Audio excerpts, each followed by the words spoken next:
पूरे देश में गणेश चतुर्थी की तैयारियां जोर शोर से चल रही हैं। महाराष्ट्र की सरजमी से शुरू हुआ ये उत्सव अब देश के सभी भागों में हर्षोल्लास के साथ मनाया जाने लगा है।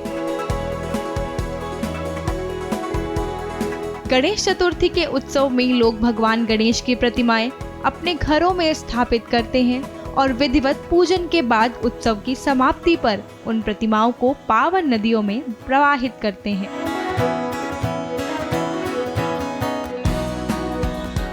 इस दौरान कारीगर गणेश महोत्सव से पहले भगवान गणेश की सुंदर रंग बिरंगी और डिजाइनर मूर्तियां तैयार करते हैं।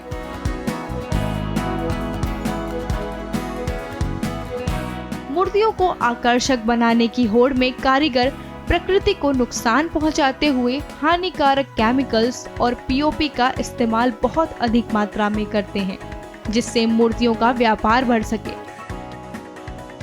ये मूर्तियां विसर्जन के बाद नदियों के पानी को दूषित करती हैं, जो प्रकृति को अनेक तरह से नुकसान पहुंचाता है। सरकार ने इस विषय को गंभीरता से लेते हुए प्रतिमाओं के निर्माण में पीओपी के प्रयोग पर प्रतिबंध लगा दिया है। इसके बावजूद दक्षिण भारत और भारत के अन्य भागों में व्यापार के चलते भगवान गणेश की पीओपी की मूर्तियां बड़े स्तर पर बन और बिक रही हैं। इस मुद्दे पर पर्यावरणविद अरुण प्रसाद ने विरोध जताते हुए अपनी आवाज भी उठाई है।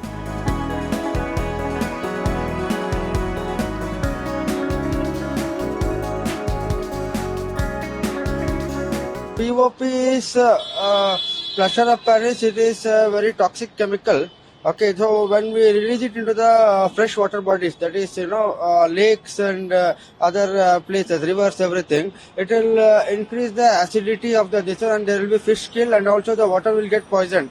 So Pollution Control Board had issued strict guideline that there will be no POP used Ganesha idols to be used during Ganesh Chaturthi.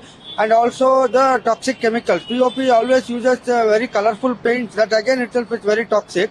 Okay, it is not organic or biodegradable. So the $1 million question arises is that what is Karnataka Pollution Control Board doing, and also the municipality, BBMP, what are they doing? They should have stopped the entry of these POP idols. It is not a small one, it is a big idols.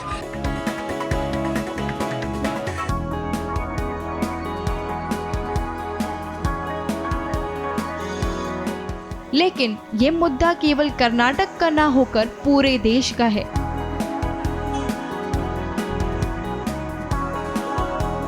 ये सवाल है प्रकृति के संरक्षण का और उन जीवों के जीवन का जो पूरी तरह से प्रकृति पर निर्भर हैं।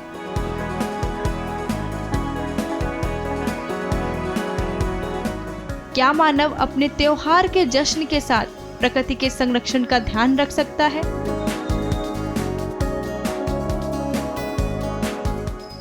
इस पर हमें विशेष ध्यान देना होगा।